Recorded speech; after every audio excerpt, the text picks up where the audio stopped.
Hello friends, in this video we are going to see the important terms in postmodern literature.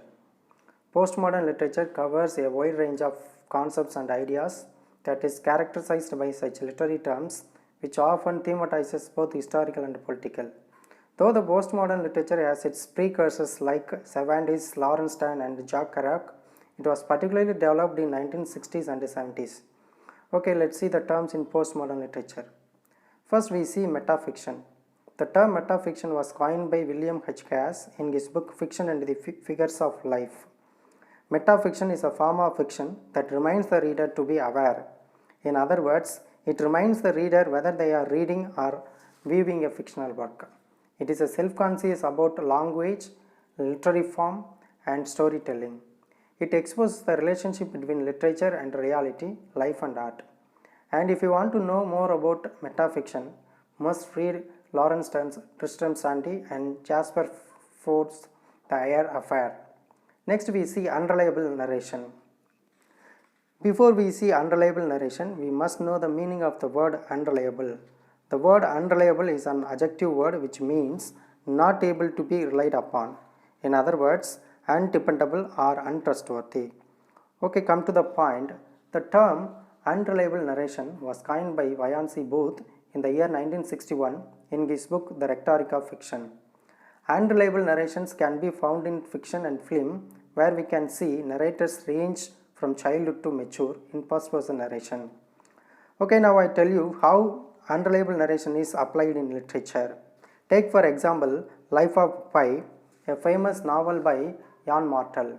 In the novel, Pi Patel tells the two conflicting story of his own. After spending many days at sea, he narrates a fanciful story in which he shared his lifeboat with a zebra, orangutan, hyena and tiger.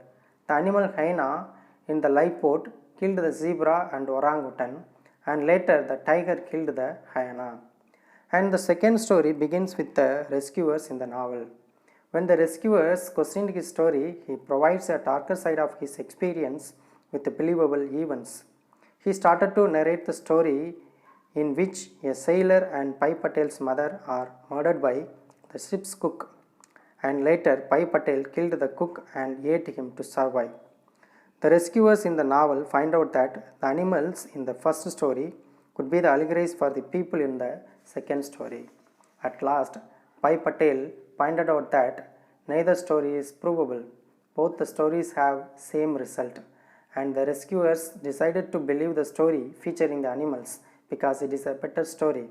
Furthermore, we have many examples for the unreliable narration in English literature. Want to know more? Must read Arabian Tales and The Frogs by the Aristophanes, Chaucer's The Canterbury Tales, William Thackeray's Vanity Fair, and so on. Next, I switch on to discuss the term intertextuality. The term was coined by Julia Kristeva. Intertextuality is nothing but it is the shaping of a text meaning by another text. It is the relationship between the works of literature and the interpretation of audience. Intertextuality is a literary device that creates an interrelationship between texts. Further, it generates related understanding in separated works. Intertextuality is a literary discourse strategy used by writers in novels, poetry, theatre, and even in non-written texts such as performance. We have more examples for the intertextuality in literature. For example, James Joyce's Ulysses is the retelling of Homer's Odyssey. John Similis' A Thousand Acres is the retelling of Shakespeare's King Lear. Eugene O'Neill's Morning Becomes Electra is the retelling of Aeschylus' the Oresteia. On the whole, the examples of intertextuality are an author's borrowing and transformation of a prior text and a reader's referencing of one text in reading another. And finally, thanks for watching this video. For more videos, subscribe the channel. Thank you.